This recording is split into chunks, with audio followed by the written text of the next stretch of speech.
जो यहाँ के घूम रही थी। 23 कंपनियां टोटल फाइल होने जा रही हैं जो फाइनल होंगी। और आपको मैं यहाँ बता आता हूँ इस माध्यम से, हमारे कुछ कर्मचारी साथी, मैं आह्वान कर रहा हूँ सबको, कृपया उन्हें सपोर्ट ना करें, कृपया उन्हें अंदर के डाटा ना दें। ऐसी हमारे पास रिपोर्ट है कि हमारे कुछ लोग उनके साथ मिलकर उन्हें सहयोग।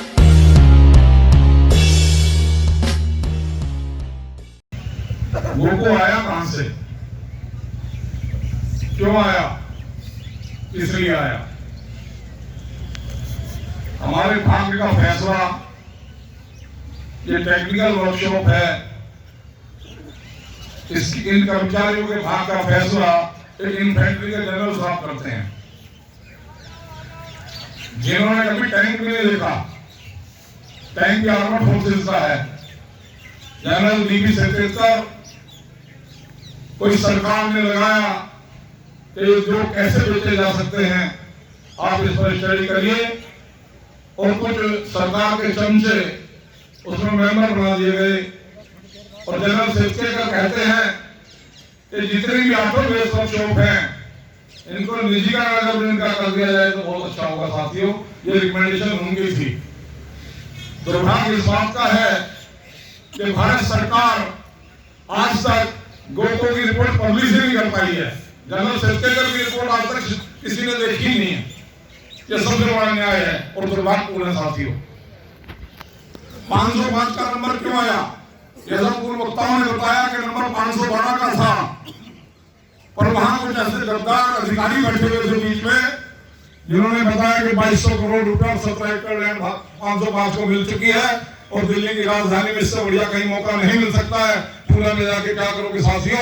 उन अधिकारियों के सोच के कारण उनका मन जो डाइवर्ट किया गया वो 505 की तरफ किया गया। साथियों, जहां तक सवाल है काम का, जो नए बच्चे हैं उन्हें मैं बताना चाहता हूं, जो मेरे साथी हैं वो सब जानते हैं, जब तक हमें स्पेस की सप्लाई भारत सरकार द्वारा होती रही, बराबर वाली सीओडी से होती रही, जब तक हमने एक एक महीने में 14 tank, 10 starter, 100 engine, floating bridge, AMB bridge, ये सारे काम हम लोगों ने यहाँ किए हैं। और मशीनरी लोडी हम बनाते थे। यहाँ बॉडी बिल्डिंग का बहुत एक सेक्शन चलता था।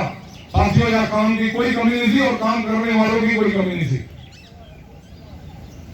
मगर गोको में आए, गोको के दस्तावेज शुरू हुए और जीता जाता है। एग्जाम्पल मैं अभी का बताता हूँ कि रशिया की टीम आएगी। रशियन तो बोले होते हैं होटल मद्रासी। जब मैंने पूछा, ये तो मद्रास के लोग हैं, इनका तो कोई लेना देना नहीं रशिया की टीम से। रशिया की टीम जरूर आई थी, रशिया की टीम क्वारंटाइन थी। रशिया सीलाम प्रोजेक्ट के लिए कुछ मशीनरी को स्थापित करने के लिए आए थे। मगर वो 5 कंपनियां थी जो यहाँ के घूम रही थी। 23 कंपनियां टोटल फाइल होने जा रही हैं जो फाइनल होंगी। और आपको मैं यहाँ बता आता हूँ इस माध्यम से, हमारे कुछ कर्मचारी साथी, मैं आह्वान कर रहा हूँ सबको, कृपया उन्हें सपोर्ट ना करें, कृपया उन्हें अंदर के डाटा ना दें। ऐसी हमारे पास रिपोर्ट है कि हमारे कुछ लोग उनके साथ मिलकर उन्हें सहयोग करने की भावना पैदा करें। मैं खुले मन से कहना चाह रहा हूँ आपको, क्यों घर का बेदील उनका ढाता है। आपको मैं विषय रखता हूं, कोस्ट हमारे साथ कितनी बड़ी धोखाधड़ी हो रही है। हमारी जो कोस्टिंग है एक टैंक की रिपेयर करने की कोस्टिंग 4 करोड़ 55 लाख रुपए दर्शाई जाती है, जिसमें हमारी 1.5 करोड़ हमारी अपनी तनख्वाह है। बाकी स्पेस में दिखाया जाता है। पर साथियों, दुर्भाग्य है कि 4.5 करोड़ उस टैंक की कोस्टिंग है जो बिल्कुल भ्रष्ट है, जो सबसे ज्यादा खत्म हो गया है। साथियों, किसी में 60% स्पेस चाहिए, किसी में 40% चाहिए, किसी में 20% स्पेस चाहिए। उसकी कीमत क्यों नहीं दर्शाई गई? 20% वाले की 4.5 करोड़, 100% वाले की 4.5 करोड़। कितनी बड़ी हेराफेरी है। डीपीआर बन रहा है, डीपीआर बना नहीं, आरएफपी हुई नहीं। भाई साहब ने एवन साइन करने के लिए मिनिस्ट्री में फाइल भेज दी। पहले डीपीआर बनता है, डिटेल प्रोजेक्ट रिपोर्ट बनती है, फिर आरएफपी होती है, उसके बाद में एवन साइन होने जाता है। साथियों, मैं आपको बताना चाहता हूँ इस के माध्यम से, मैं रात दिन मिनिस्ट्री में लगा हुआ हूँ गोको के पीछे। हर फाइल पर मेरी निगाह है। हेरा फेरी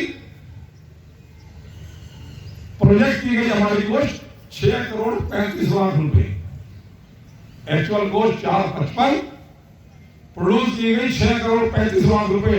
आखिर 2.25 करोड़ की घोटाले की मंशा किसकी है? कौन आदमी हमें बदनाम कराना चाहता है? इसको आपको सोचना पड़ेगा, समझना पड़ेगा, और ये सब सरकार कब समझेगी? जब हम सब लोग रोड पर होंगे। आप सोचे एक गोको कमेटी कर लेगी? बिल्कुल नहीं हो सकता। बोनस की लड़ाई नहीं है ये डीए की लड़ाई नहीं है, ये हम सबके रोजगार की लड़ाई है, हमारे बच्चों के भविष्य की लड़ाई है। साथियों, ये बिल्कुल आपको सतर्क रहना है। और जहां तक भाई अजीत जी ने बताया है, यदि किसी व्यक्ति को डाउट हो कि मेरा नुकसान नहीं होगा, मैं आज स्पष्ट कर देता हूं, हमें डीआरडीओ ने लेने से मना कर दिया, हमें एमएस ने लेने से मना कर दिया, हमें एयरफोर्स ने लेने से मना कर दिया, हमें ऑर्डिनेंस फैक्ट्री ने लेने से मना कर दिया, डीजीक्यू ने लेने से मना कर दिया। साथियों, एम्प्लॉइयों को इस मंच के माध्यम से मैं आपको बताता हूं। बाकी बचा कहां? नेवी और ईएमई, 2 करोड़ को अगर जो हटा दे, सब जगह सेवी सिविल में होती है।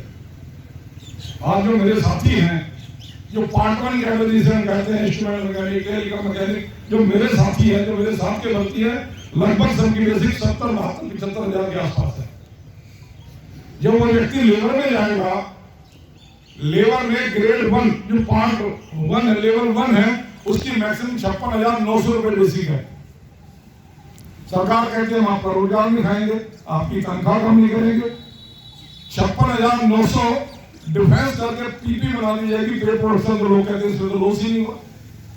पे जो पीपी बनाई जाती है उसके ऊपर कोई अवसर नहीं मिलता है, कोई किसी प्रकार की चीज नहीं मिलती है। और जिस दिन वो साथी रिटायर जाएगा, उस दिन उस आदमी की बेसिक 56,900 को उसकी पेंशन बनेगी और सारे लाभ उस पर दिए जाएंगे। साथियों, ये गलतफहमी मत रहना कि किसी का कोई नुकसान नहीं होगा, इसलिए आप अंदाजा लगा सकते हैं कि कितना बड़ा नुकसान होने वाला है। साथियों, ये सब की आज आखिरी लड़ाई है, आपके बिना सहयोग की लड़ाई नहीं लड़ी जा सकती।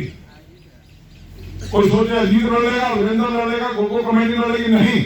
जब तक आपका तन मन धन और मेंटली तरीके से प्रिपेयर नहीं होंगे, ये लड़ाई नहीं लड़ी जा सकती।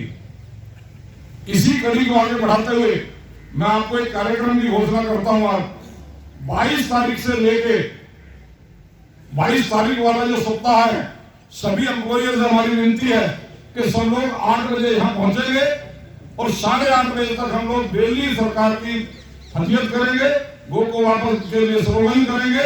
कोई भी कर्मचारी अंदर न जाए, सब लोग इकट्ठे होंगे, उस पूरे वीक को मनाएंगे।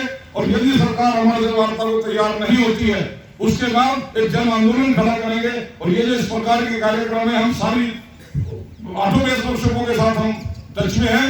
वहां भी एक कार्यक्रम, आज का कार्यक्रम जब वहां होगा, सब जगह कार्यक्रम शुरू होगा। और नियमी के कर्मचारी मिलके हम आपको इस मंच के माध्यम से बताते हैं कि इस देश में एक आंदोलन खड़ा करेंगे। हमारे से बात मांगेगी सरकार, हमारे से नहीं तो अपने बच्चों को लेकर सड़क पे जाएंगे, उन्हें फैक्ट्री वालों की तरह। कहीं भी नेतृत्व की कमी नहीं आने देंगे। बस कि हम जब भी सारे खड़े होकर पीछे देखें तो आप हमारे पीछे खड़े नजर होने चाहिए। अफवाह में नहीं आना है, किसी का कुछ नहीं होना है। मेरी तो 2 साल नौकरी है, मेरी तो 5 साल नौकरी है। नौकरी मेरी भी जाएगी तो नौकरी आपकी भी जाएगी, ये तय है। गोको को भगा नहीं सकते, पर अपने हितों की हम रक्षा कर सकते हैं, सरकार के घुटने टिकवा सकते हैं।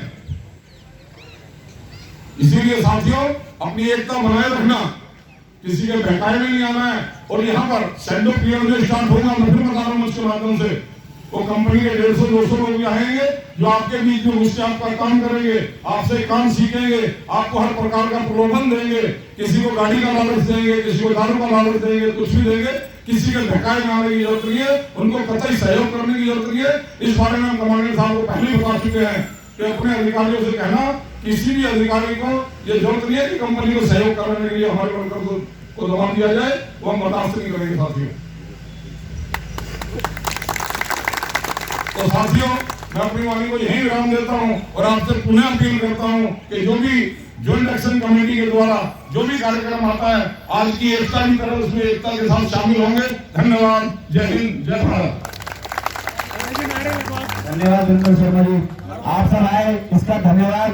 और जाते जाते नारा लगाते हुए चलेंगे, हमारी एकता जिंदाबाद, हमारी एकता जिंदाबाद। दोस्तों आप में जोर से कहना चाहिए, हमारी एकता जिंदाबाद, हमारी एकता जिंदाबाद, हमारी एकता जिंदाबाद, हमारी एकता जिंदाबाद। वोट को वापस लो, वोट को वापस लो, वोट को वापस लो, वोट को वापस लो, वोट को वापस लो, वोट को वापस लो, वोट को वापस लो, वोट को वापस लो। हमारी एकता जिंदाबाद, हमारी एकता जिंदाबाद। 505 आर्मी में सुसो जिंदाबाद, 505 आर्मी में सुसो जिंदाबाद। धन्यवाद दोस्तों, आपने जो सब्सक्राइब करें आपके अपने चैनल समता आवाज़ टीवी को, बेल आइकन दबाना ना भूलें सबसे पहले हमारी वीडियो देखने के लिए।